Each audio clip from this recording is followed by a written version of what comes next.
2012. It's new, and that means LA2M. How's everybody doing today? Great. Great. Thank you for coming. Today's a special day, in case you noticed. Well, one is we hit you up for money at the door. So that's new, right? And it's not going to be an every week thing just for today. So thanks for coming for that. If you do need a receipt, we don't have receipts because we don't normally just pay condominiums directly. But you can go to motorcityconnect.com and it's under a special tab. It's called Important Things. Is that right, Charlie? Important. There's a tab that says Important. And then right there you can print a receipt for this goal-setting event, okay, which you're going to receive for $20. So if you need that, you can go to motorcityconnect.com if you do need a receipt. Also, I apologize for not having name tags. We need to get more printed up. And our wonderful treasurer is out today because they're doing course packs, so Stacy's not here. So, that being said, welcome to 2012. My name is Derek Marabon. Did everybody have a nice holiday? Yeah. Everybody had a good holiday? Good. And both our football teams won? Yeah. Right? So all the Michigan teams won for the Big Ten. We had to represent the Big Ten right here in Michigan. And that was pretty exciting. So this is LA2M. Is there anyone here for the very first time? A couple first timers? Okay, welcome. Just so you all know, we do meet every week, except for like Christmas and certain holidays that run throughout the year. And every week we meet on Wednesday. We have a big Facebook group. We have a big LinkedIn group. Just search for LA2M, and you can join some of those groups and stay in touch. You can also follow LA2M on Twitter. And we are a 501c3 nonprofit. So we are a marketing education nonprofit. And the programming we provide for free, except for today, but it's for a good reason, because it's going to be a hit them out of the park program. And anyway, so we do a lot of good things, and we're here every week. So please come back, tell your friends. You can tweet about us. If you want to check in on Foursquare, you can check in right at LA2M, right on Foursquare, if any of you do that, with your smartphone devices. And we are a completely volunteer organization, so people like Carter Sherline here takes our photos as a volunteer. Roger Rayle does video streaming live as a volunteer. Mary Lou Olds she writes about the programs. Dee Davey, myself, David and Beck, and Daniel, who were taking your money at the beginning. It's all volunteer, right? So you can help out. We do have a sponsor this month. Doc, thank you for sponsoring us. And I assume you get the LA2M newsletter, but it goes out to 1,600 people. And Doc's, tell us real briefly what you do, just so we know. He said briefly, so I can do it in about 10 seconds. I'm a sports psychologist. I work with different teams. I'm a professional motivational speaker. And thank you for that limelight. There you go. So he's a nice guy. There's only $200 to sponsor LA2M for the whole month. And you get 4 newsletters to 1,600 people, plus you get like a whole lifetime. Normally at LA2M we have time for introductions. Today our speakers are going to use the whole hour. Okay? Since you all prepaid, you're welcome to leave at 1. I have a meeting in East Lansing, so I'm going to have to skate out. Dee Davey is going to do the closing. And then if you want to stick around for introductions, you're welcome to. At LA2M we always get a chance to pass the microphone and say who you are, which is nice. You're welcome to stay after for networking, etc.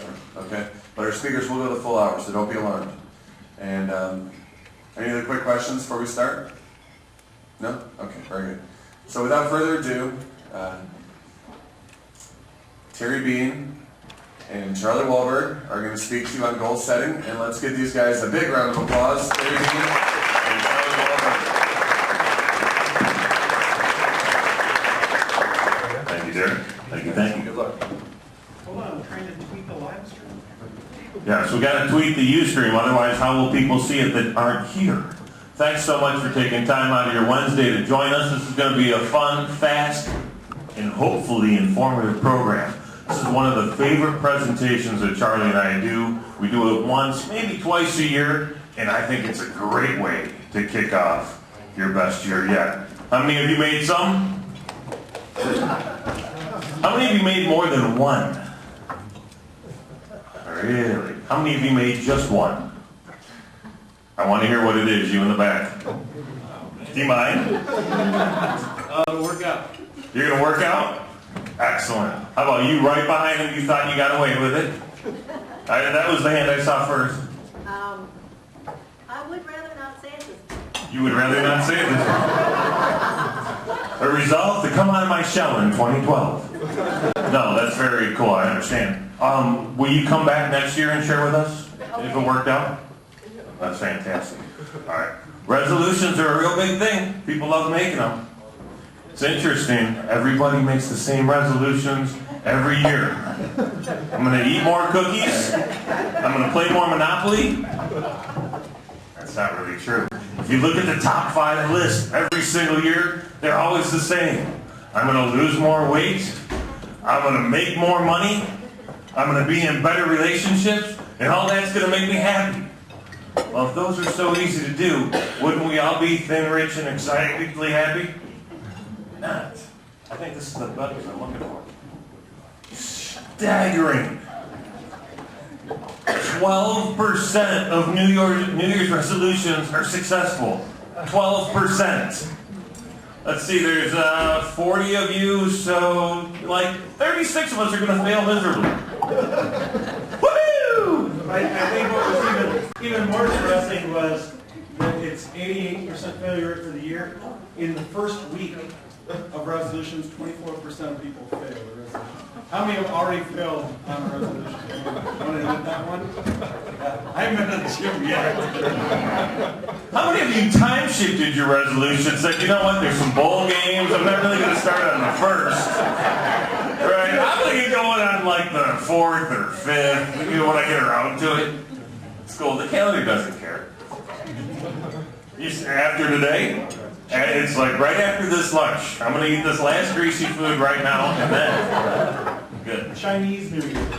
This is all on ramp. You can warm up. You got to ease into these things. Here's the truth. It's really not about what you resolve to do. The resolution is not the solution. You want to tell them what is? Well, I think if we look at, we all have change. Yeah, I should really know. We have to make changes. The reality is there are very few intellectual gaps in the world. We know we're supposed to call those clients. We know we're supposed to finish that report. We know we're supposed to go to the gym. We know we're supposed to take the bacon off our sandwich. Blasphemy. But we don't. So why can we be so smart and act so dumb? And the success, the change that we can make in our lives is closing that gap between what we know and what we do. There's 2 schools of thought on this. You see the law of attractors. They love the movie The Secret, and they, and they sit on their couch and they visualize their life and how great everything is going to be. And then Dancing with the Stars comes on, and they watch that. And then you have the GTDers, the folks who love David Allen and getting things done. And they're all about their task list. I can just get more stuff done. And they're so efficient, they've got 1 foot nailed to the ground, and they're going in circles and not going anywhere. You can't do one without the other. You have to have vision, but you actually have to get off the couch. You can't spell the word attraction if you take the word action out of it. And when we were all kids, there was no limit to what we were doing. We were all superheroes. Bob, give me a dish towel. It's a cape. I'm a superhero. I'm going to save the world. My son, who's 4, now he's like, Daddy, come on, we have a secret mission. We have to save the world. I'm just trying to make payroll on Friday. We have small dreams. So it's great to have these big dreams, but it's vital that we manifest them. And that's what we're really going to focus on, a system to get that done today. So here's where it starts. Thomas Edison's lab. No, just kidding. You need to have an idea, right? You need to have it start somewhere. Sometimes one idea isn't enough. You have tons of different ideas, right? Pick one that you think is going to work, and focus on it. But don't get caught up with this. So often, anybody ever gone to Landmark Forum? All right, there's a few of you. All right, I don't know that I like what they have to say, but they said one thing that made a ton of sense. We're always worried about what we can have, so that we can do what we need to do, so we can be the person that we want to be. And they'll tell you that that thinking is flawed. It's not have, do, be. It's be, do, have. Be the person that you're meant to be, and you'll do the things that you need to do so you can have the things that you want to have. So stop waiting for whatever it is that's holding you back. How many people don't have enough time in their life? Right? Oh, I don't have enough time in my day. Bullshit, you have the exact same amount of time as everyone else. You're all given the exact same amount of time. It's amazing how some people do well with it and others don't. Right? There's a whole big list of what people are waiting on. Stop waiting. The conditions are never going to be perfect. The only thing you have to work with is now. No need to wait. Get moving. This is great, right? Oh man, things are too hectic. They're way too busy. I need them to slow down. Or, boy, as soon as things pick up, it is going to be fantastic. You're never going to have the right in between. Just go. Just start. I have no idea what this picture looks like, but or is. But this is comfortable looking. We end up sitting on the sidelines waiting for the conditions to be perfect. And next day becomes next week, becomes next year. And those opportunities pass us by. Those are great if you really advance the slides. Next day, next week. We're a well-oiled machine. Maybe you should have the clicker when you're talking. Yeah, maybe I should. Might work really well. Two people doing the presentation, got it. And now the chair. Yeah, Okay. and the opportunity passes you by. See how that And then, so the opportunity was going down the road here. While you were on the couch. Right, see. All right. Past you. We're going to have all the kinks worked out in just a couple minutes, folks. So whatever you say you're waiting for, whatever you put in there, your blank. Your blank is nothing more than this little lie. It's an excuse that you keep telling yourself to make you feel better. And it's holding you back. And you need to stop blanking yourself. And you need to quit waiting, and you need to get out there and make it happen. And if you do that, you'll have the best year yet. So, let people know who you are. All right, allow myself to introduce myself. For those who didn't catch earlier, I'm Terry Bain. I have a business called Network Inc. This is my lovely daughter, Drea, hanging out in front of Niagara Falls. This picture of her and I celebrating our heritage.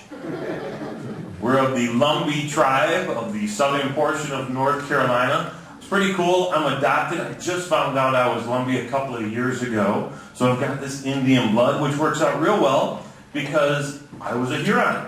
I was there for a couple of years before they told me I was an eagle. I like to tell everybody that makes me a Hergle. I needed some visual representation for a Hergle. I said, Charlie, can you make me something that looks like this? Before I could finish describing my vision of a Hergle, Charlie had sent me this.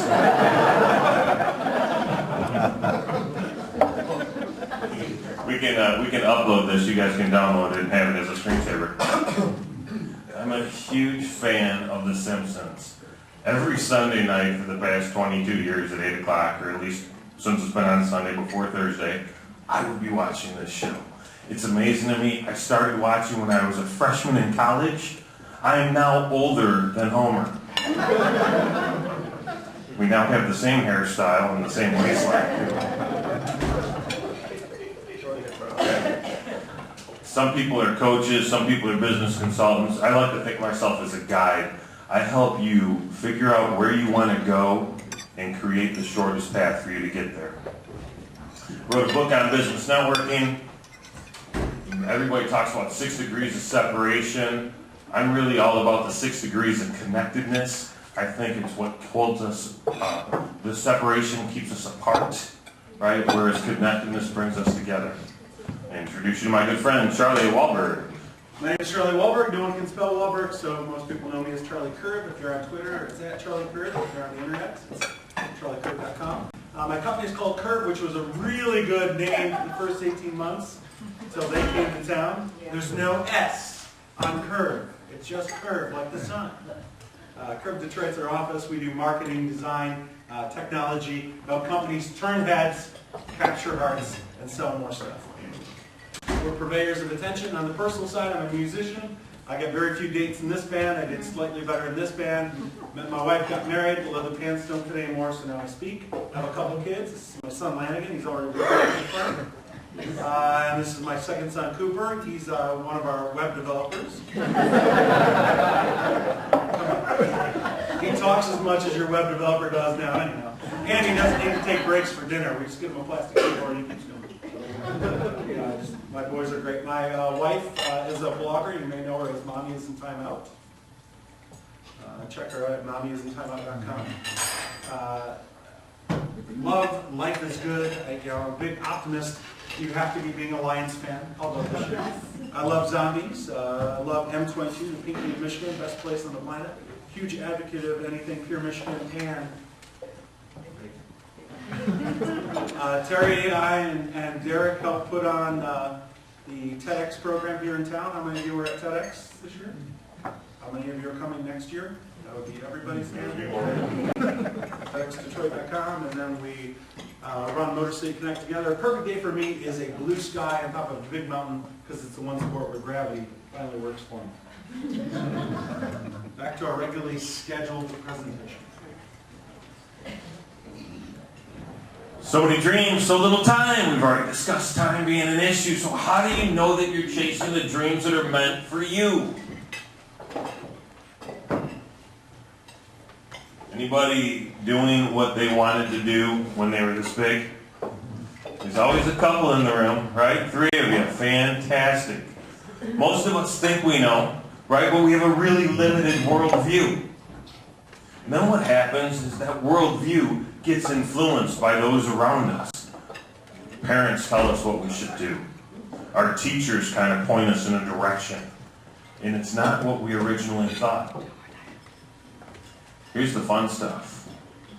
You need to be chasing your passion every single moment of every single day. How many of you are doing just that? I knew your hand was going up first, man. Doctor. So, 20% of the room raised their hand. Now, is that because the other 80% doesn't know what your passion is? Is it because you're waiting for things to pick up? Are you waiting for things to slow down? The circumstances aren't quite right? Got to figure that out. We've got to get real clear on it real quickly. I'm going to let you, I'll read it to you. Or I'll paraphrase it, whatever the case may be. You'll know you found your true calling. Your true calling. When not only do you love what you do, but people are happy to cut you a check. Because what's the point of doing it if you're not getting paid for it? This is what you're supposed to be doing. It's part of your life. You have to have some level of income. You have to be in some form of business. Right? Unless you're retired and you did all this already, which is a possibility, and hopefully you did it well. People need to be paying you for it. Here's how the math works out. If you have revenue and you subtract your cost, you have profit. And that's where businesses come from. If you take your passion and subtract your costs, all you have is a hobby.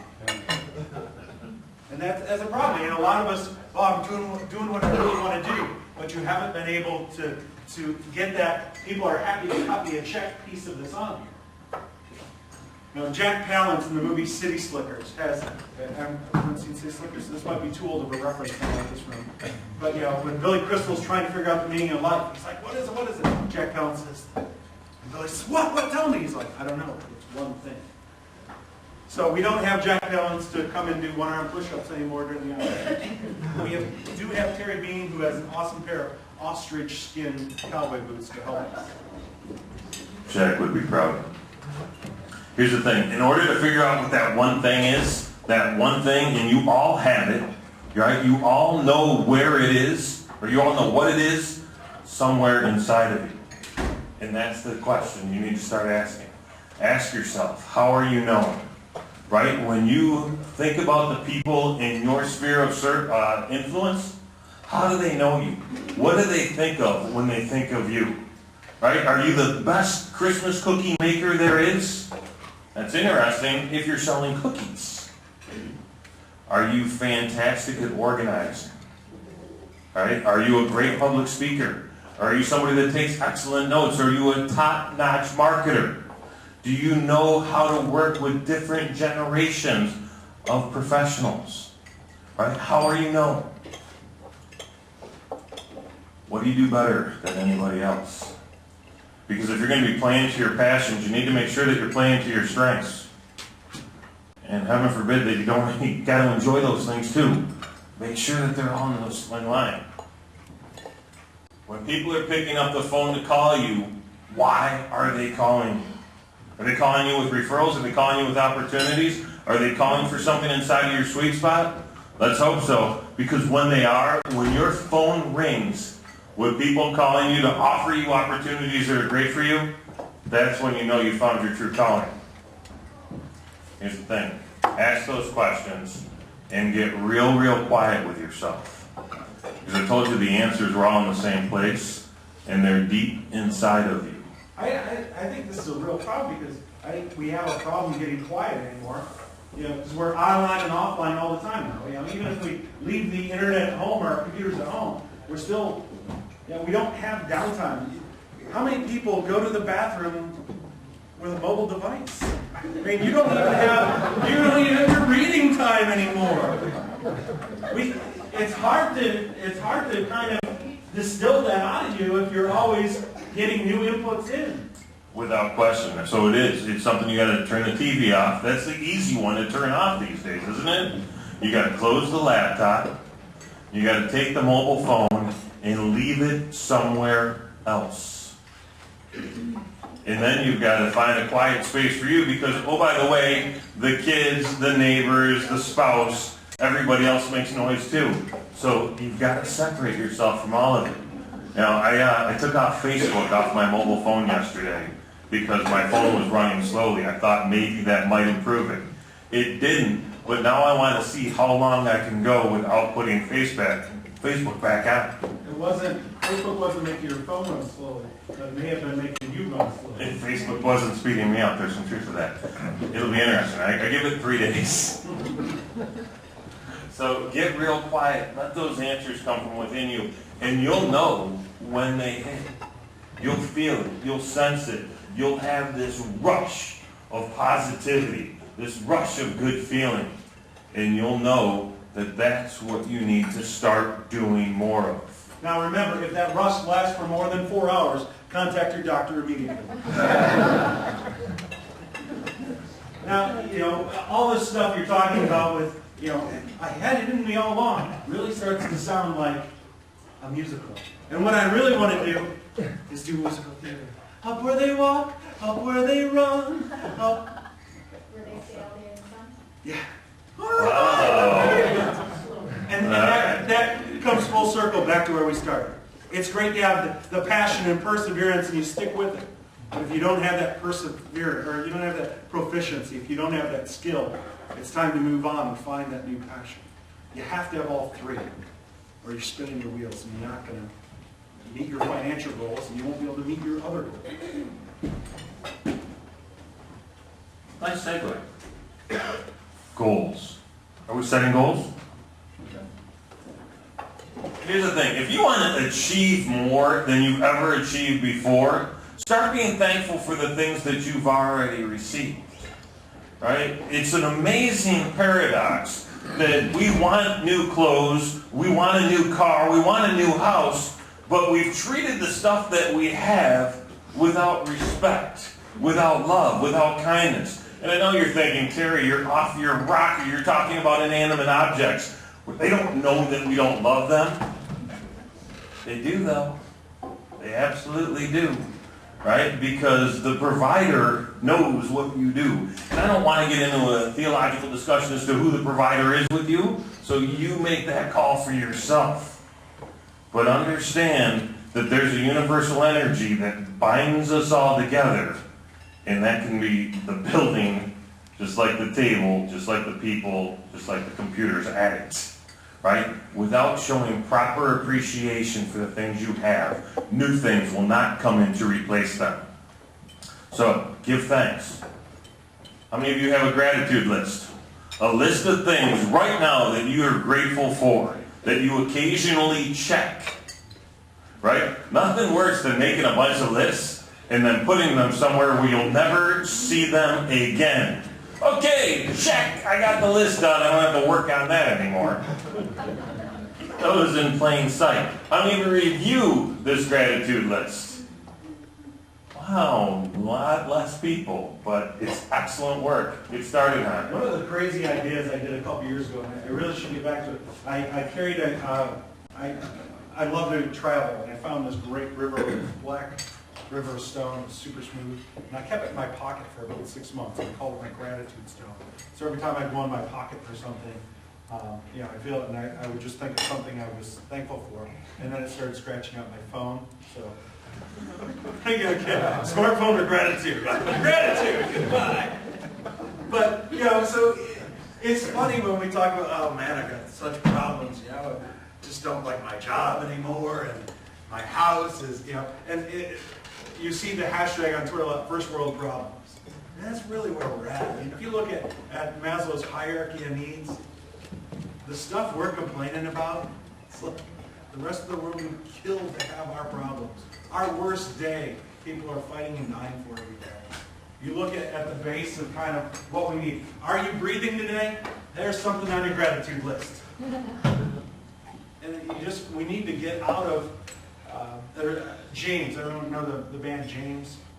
They had a song called Sit Down. If you get a chance to download Sit Down, just a nice tune. But there's a line in there that says, if I hadn't seen such riches, I could live with being poor.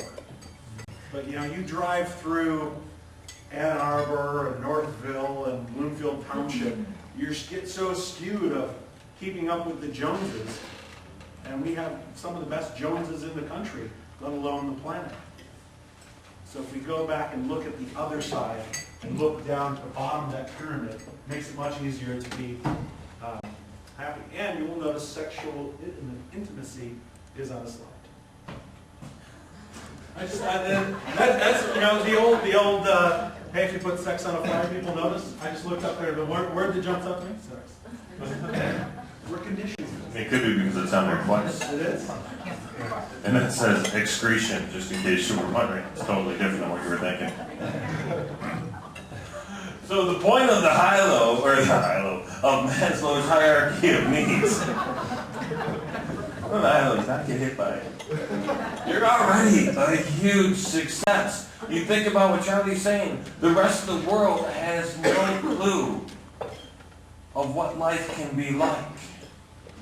And here we are going, should I have the Greek salad, the Caesar salad, or the fish today? Right? And I'm not going to finish it all, but someone will just take it away and I won't worry about it again. Life is good. I am grateful. It is fantastic to be here, to be able to do this. And it's fantastic that you were all able to get here. Did any of you walk more than 5 miles to get here? I didn't think so. Okay. All right, so you got a gratitude list. Great. That's an important step. In fact, if you don't have one and you take nothing else from this conversation today, create that. Put it somewhere where you will see it. Put it on your mirror in the bathroom. Put it on the nightstand next to your bed. Put it on the first cupboard that you open in the kitchen, whether that's the one with the bread or the coffee mug. I'm not sure how it works in your house. Put it there. Make sure you see it. Check it frequently and check in on you. The next thing you need to do is you need to worry about setting goals. I'm a big fan of making them as big as humanly possible. My goal is pretty simple. I want to figure out a way to get the underemployed people and unemployed people inside of Detroit financed so they can go and tear down the rest of the dilapidated housing so we can wipe it all out at one time, right? So if they're collecting unemployment, they're going to work, it's increasing their self-esteem, it's increasing their self-worth, it's increasing the energy in and around the area, right? And it's giving them a way to stimulate and give back to the community. That's a big goal. Anybody think it's a good goal? Yeah. So let's figure out a way to make that happen, and we can all work on my goal together. That'll be fun. Here's the thing. They've got to be a stretch. Otherwise, you're not going to work that hard to achieve them. You're not going to grow with them. And the one thing you need to do is be moving hand in hand with your goals. You want to talk for a minute? Sure. Excellent. I like when you talk. I think you need to dream big, because you have, in all the great religious traditions, we talk about being created in God's image. And if you believe that, and you're not living up to that potential, then you're committing blasphemy. You're sent here to do something great. In this connectedness that Terry talks about, you have a role to play. So one of my maxims I try and live by is dream big. Small dreams never change the world, ignite passions, or make for great stories to tell when you're old. All those things that you're thinking someday out, someday you may be not have the time or energy to do those. Quit waiting, do them now. So as we look at our goals, have something very specific. You've got a great specific piece on it. But goals are like parties. If you send out an invitation saying, I'm having a party and that's it, nobody's showing up. We have to put the details behind that goal. We need to know a time, a place, an address, how to get there. What is our roadmap to get to the goal, just as we want to get to the party.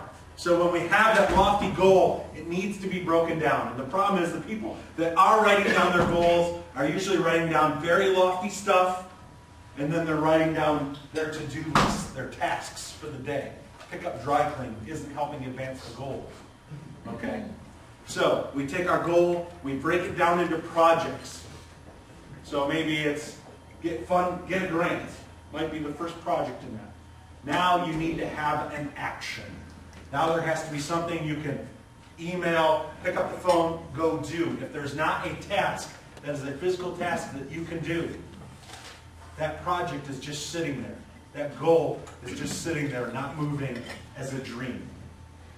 So make sure that you have something measurable, you have something actionable, and you have something achievable to do on that. One of the tactics I like to do is called MTO, minimum, target, and outrageous. And it gives yourself something that's very easy to do just so you can make forward progress, get a yard or two on this carry, target what you're trying to do, get the first down, and the outrageous, we're going for the end zone. So if we want to take our fitness goals, all right, my minimum is I'm going to do 10 push-ups and 10 sit-ups.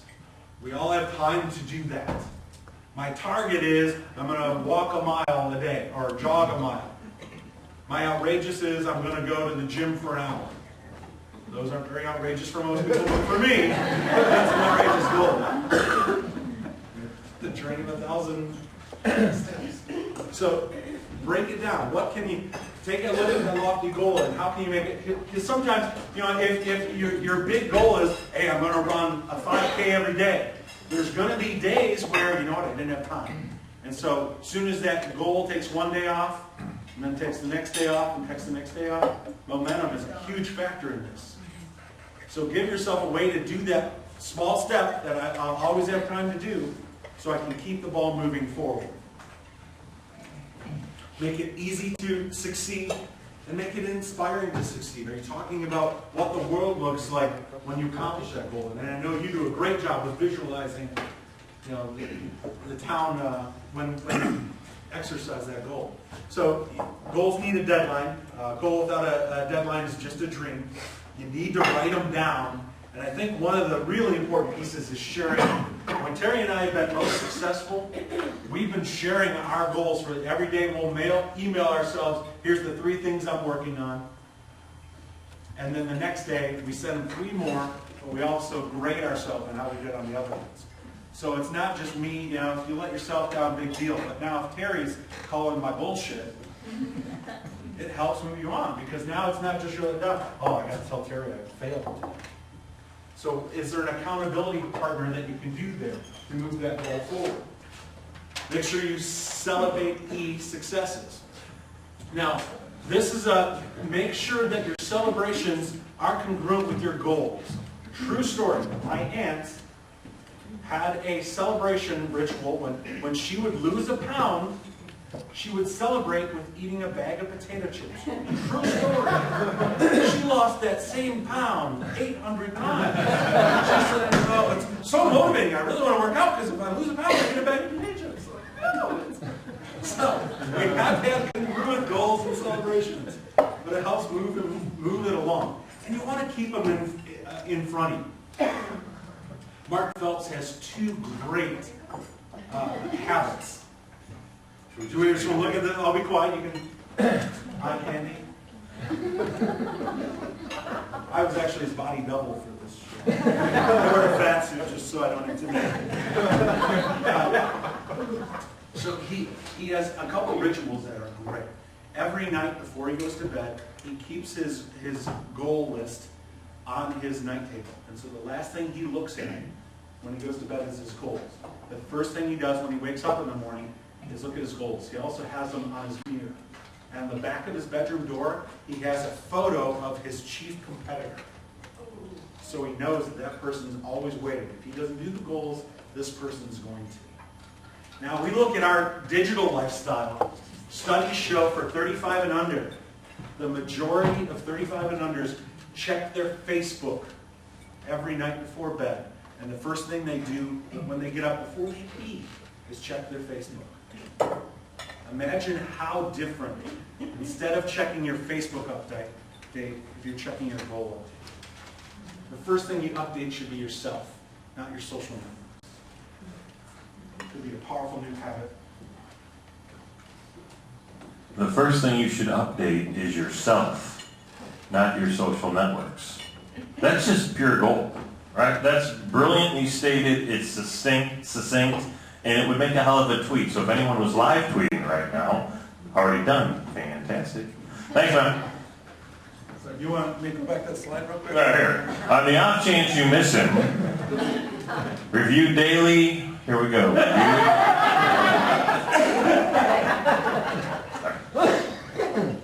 If you're not reviewing them daily, you're not checking the status of your goals, you're not checking the status of your progression, how will you know how you're moving forward? Right? Look at them. Keep that a constant reminder. Because things that are top of mind are energy. And energy attracts. Right? When Charlie talks about the difference between the secret and the getting things done, folks that really fall into that law of attraction, into that secret camp, understand the metaphysics of thought. They understand how a thought has a vibrational resonance. They understand that that vibrational resonance goes out into the universe and pulls that which resonates with it. That's why when you start off having a bad day, you end up having a bad day. Right? Because bad things continue to get attracted to you. Conversely, when you have a good start, good things happen. You know, the motivational speakers, those that are talking about this, that are talking about law of attraction, that are talking about living your best life, will tell you that they don't even get out of bed for the first 5 minutes of being awake. They lay there. They count their blessings. They think of the things that they're grateful for. They think of the things that they want to attract into their life. And until they're overwhelmed,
React to it positively. Talk about your philosophy on moments or things. So 5 years ago, I realized that life really isn't anything more than a series of moments, right? And that as long as you have more good moments than bad moments over the course of a day, you couldn't possibly have a bad day. Consequently, I haven't had a bad day in 5 years, right? And I look at this as the idea of momentary mastery. When you love the moments you live, you will live the moments you love. Think about it. You're so committed to this idea, though. I mean, you actually went out and shaved your head so you won't have any more bad hair days. I mean, that's a commitment that a lot of people don't have. Hey, most people wouldn't have chosen that path, Charlie. I agree. Especially now that long hair is in style. Like this guy's got lovely axe hair. Does anybody run their fingers through that today? No? I have like... Hey, John. Hey, he's got time. I have serious hair envy. Thanks for bringing that up. This is one of my favorite quotations of all time. I think it speaks volumes to who we are, and more importantly, to who we can be. So I'm going to read it to you. In every moment we are reborn, unencumbered by the past, free to move on from old beliefs, bad moods, and flawed thinking. It's Charlie Kirk. Step 1, start today. And Joel Osteen talks about the power of now. It's ridiculously powerful. We spend so much time having regrets over the past and having worry over the future when the only thing we can control is right now. Stay present to your present. And then realize that you're probably going to need to start again tomorrow. Right? And it's an ever-going process. You know, I love all the stories about those overnight successes that you hear on the radio. You know, those bands have been playing together for 9 years and finally got their song out. Overnight success, right? Where the hell did they come from? 9 years later. This is one of my favorite words. In fact, I spent 8 years trying to figure out what to get as a tattoo. And in 1999, I finally decided I wanted the word harmony in Chinese characters tattooed on my arm. Now at the time you were dating a harmony too. Well, it worked out very well. She didn't read Chinese, so it was even easier the next time. I think it's such an important concept. We spend so much time thinking about balance, right? And how important balance is. And I'm going to tell you, balance is important. But if you really think about balance, if it's perfectly balanced, it's neither good nor bad. It's right in the middle. When you look at harmony, things are in concert. So what things should we be worried about in concert? Well, we've come up with 10 different pillars of your life that if you had goals that you were achieving in each and every one of these areas, be willing to guarantee that you have the most successful life you know. Right? So what do you think of these 10? Are you working on these? Charlie, what are some of the ones that you're working on in these areas?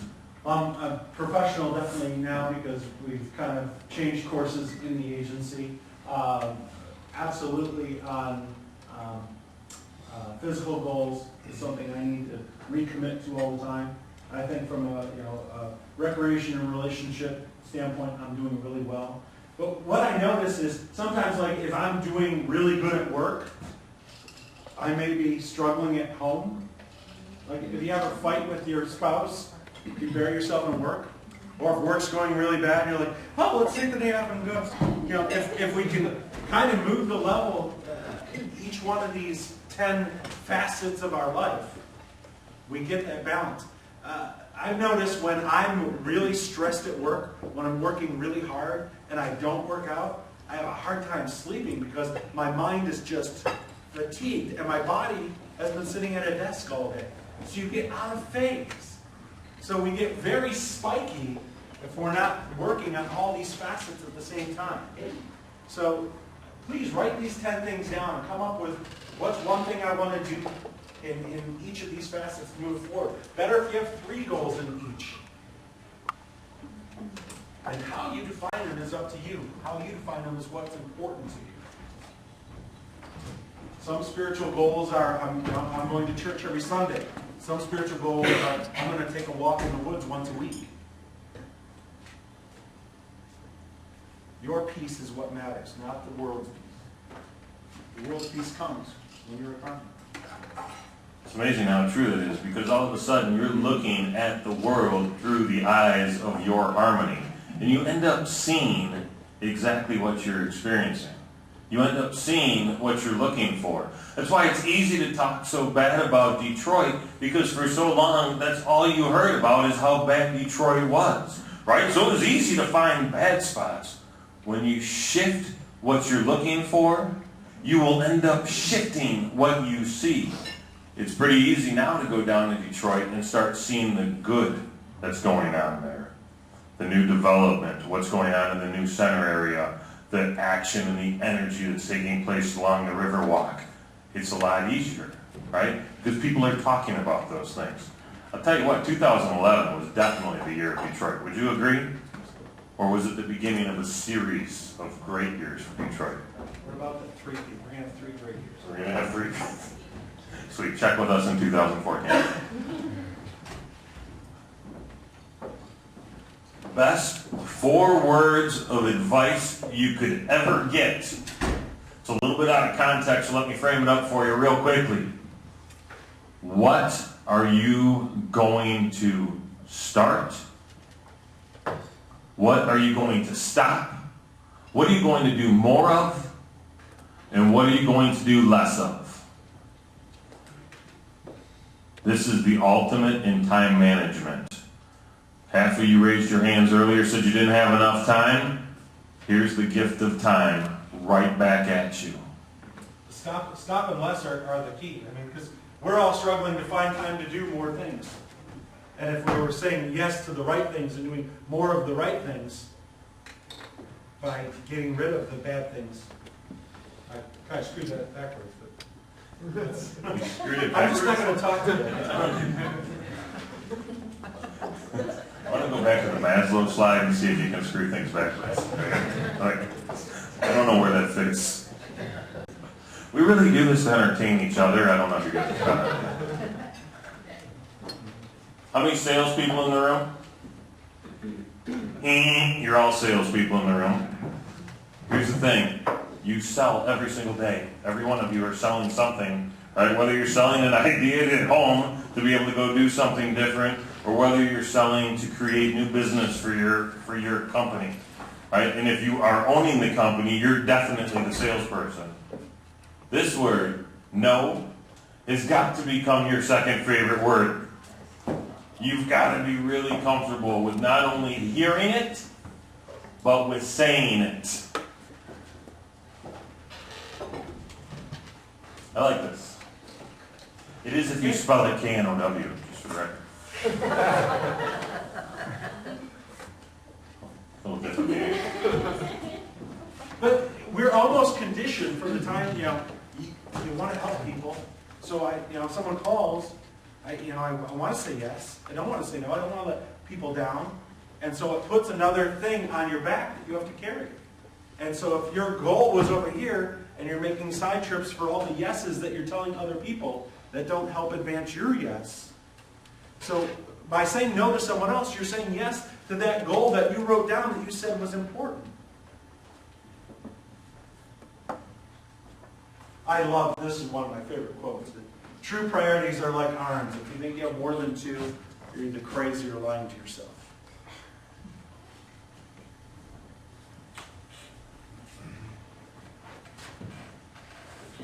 It's one of the most important things you can do for yourself, right? We talked about the idea when Charlie and I are working together and we're in flow and we're in harmony, we're sending messaging back and forth, holding each other accountable to a higher standard, right? When you find the right accountability partner, they will be there to support you, but they'll also be there to kick you in the butt when you need it.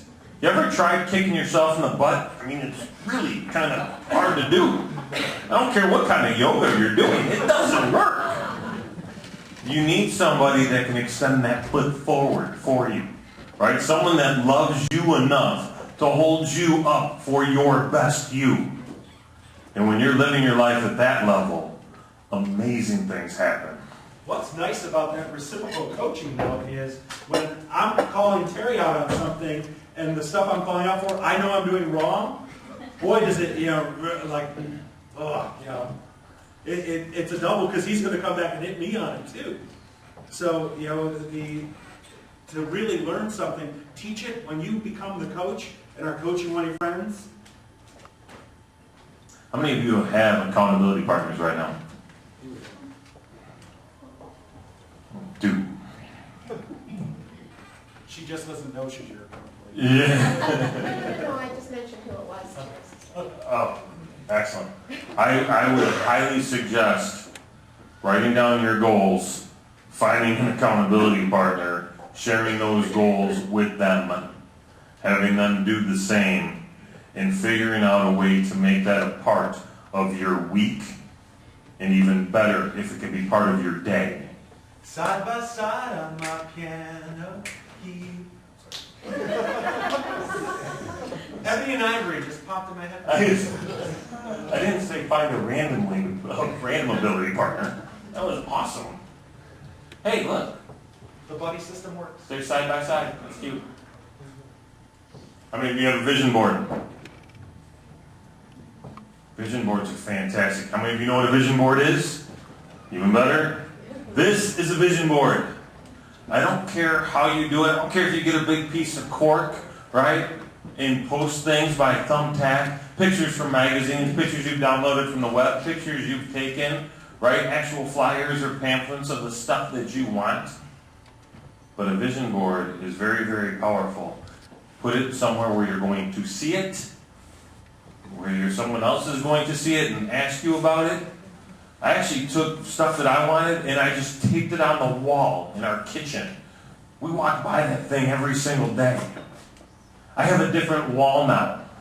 On a house on a lake, near the boat that was was similar to the picture I had. Right? Along with the watch that is very nice and similar to the one that I had on the wall.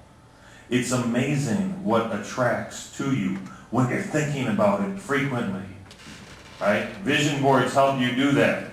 You can just use words. Go ahead. In the old days, we used to grab magazines and you grab Travel and Leisure and Auto Week and cut the pictures out and make the board. There's one of the hottest websites right now is called Pinterest. And Pinterest is made for vision boards. It's interest with a P. And you can just, anytime you see a cool picture, you pin it. And then it's very important to go back and check that. Don't create the vision board and put it in the closet. Keep it in front of you. Make it your screensaver on your computer. Make it your desktop. Make it the wallpaper of your phone background. Change it up. Put a different thing as your lead object. I think back to the movie The Secret. We had John Asraff come and speak to Motor City Connect a couple of years ago. We brought him in as a presenter. And he was talking about the law of attraction and The Secret and cool stuff. And he was in the scene. How many saw the movie? John was the guy in the scene where his son was banging on a box talking about interrupting him. And he said, "What, Dad? What's in the box? What's in the box?" He said, "I don't know, son. Let's just open it." He pulled it out. And he pulled it out and it was looking at vision boards. He's like, "Oh, these are my vision boards that I made 5 years ago." And they had moved like 6 times in 5 years. And John kept getting promoted and ended up in San Diego, California. And as he was looking at the vision boards, he saw the house that he was living in. The exact house what he put on a vision board 5 years earlier and was telling his son about vision boards in that house. That is awesome. Okay, I'll think it's awesome. You guys just sit there.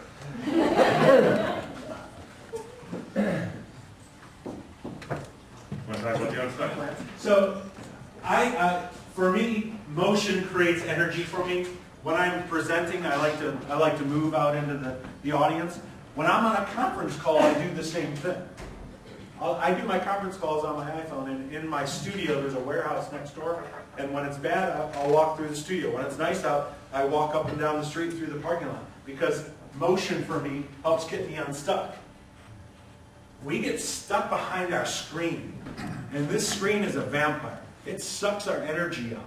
So get up, change your physiology, and it'll help change how the day is going, how the ideas are flowing. The other big thing that I do is because I have shiny objects disease. How many other people have shiny objects disease? Squirrel, squirrel! Oh. That's seen in Up, when Doug, the talking dog, sees a squirrel. That's me. So, what I try and do is just, I have a timer on my phone. I set it for 11 minutes, because I like to turn things up to 11. Spinal tap. And I'll focus for 11 minutes. I'm not going to check email or Twitter. Oh, I love Twitter. Or answer the phone or anything. I'm just going to focus for those 11 minutes on that. And what I find is my timer buzzes off. I click it and I keep going because the momentum is on my side now. So whenever I have to restart something, I set my timer. And then I just close out the rest of the world and I'm able to focus and get unstuck.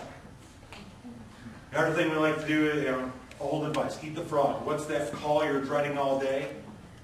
It may be something you have to do today, and you'll put it off and put it off and put it off. And the reality is, it's sucking up your mental RAM.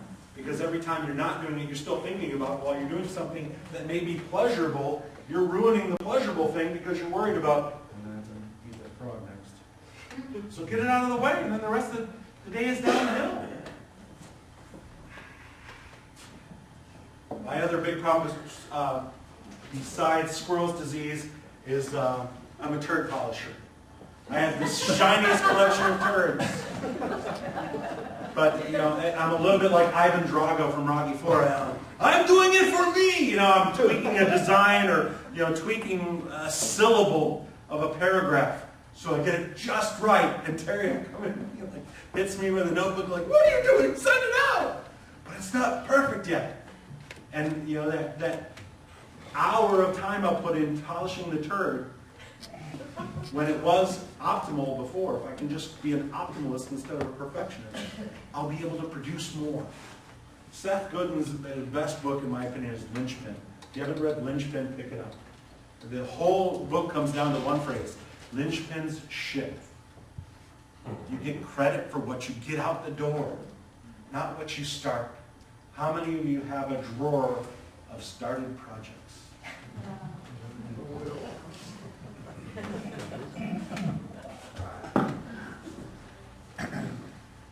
All right, we're going to speed this up for the last couple of minutes. How many of you have a coach? This is the accountability partner that you pay for. Same concept. They're going to give you some advice, very little. They're going to pull your best out of you, and they're going to hold you up for it. Go back to that real quick. From the Olympians, Mark Phelps. Spitz. Hottie, Mark. You don't remember now. What's the guy with Mark? Objectify him. Was that Mark Apps? Mark Spitz. Men are not just objects. Oh, it's Michael Phelps, which is why we couldn't get That it. was it. Wrong first name. I wasn't objectifying you. He was looking at his abs. Yeah. His name doesn't matter. But okay, so if the difference between a gold medal and a bronze medal or no medal, 0.4 of a second. But still, you still get the medal, you still get the recognition, you get the endorsement contracts. In business, we only give one medal. There's no second place. And then, Michael Jordan, are you better than Michael Jordan? Michael Jordan, the greatest basketball player of all time, had a coach. He didn't really need someone to write plays for him. He knew the game better than anyone. But a coach helped him get better. If you can just be a little bit better, if you can close one more deal a week, a month, a year, what difference does that make for your company and by turn the family and the community with what you want to do with those profits? Get a coach, tweak your performance just a little bit, and it can have a big result. We quoted Barry Demp earlier, and he started coaching because in the '92 Olympics, he saw that there were about 1,400 competitors in Olympic Village, right? Worldwide, there were about 1,400 people. There were 3,400 coaches there. You start thinking about it, if you can improve optimal performance on the playing field, you can do it in the business world as well. Take a hike, right? Whatever you can do to clear your mind, to get centered and get focused, right? Here's the reality. You have to start. Push the button. Go now. If you can't do it for you, then think about those kids who might be sitting in the back seat, right? Whatever your motivation is, understand it. When your whys are in line, the hows will take care of themselves. Live on purpose. Live on purpose. And the world needs you to do so. We want you to be able to attract. We want you to act. And we want you to achieve your best life right now. That's it.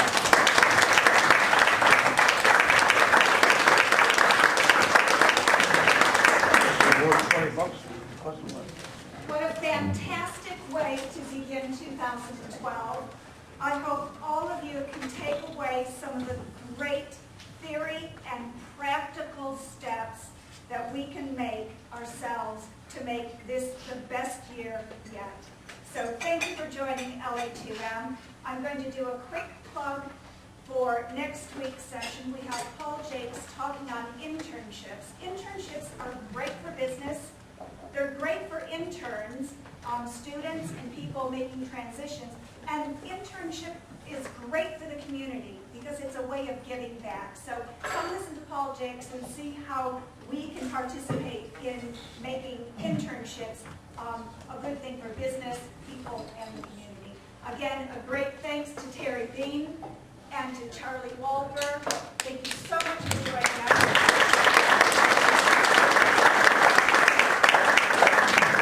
We always kick ourselves out at 1 o'clock, so if you want to leave, please do. But we will pass the mic to make personal introductions if anybody wants to stay. So we'll give you about 30 seconds to leave if you choose to. And start passing the mic around.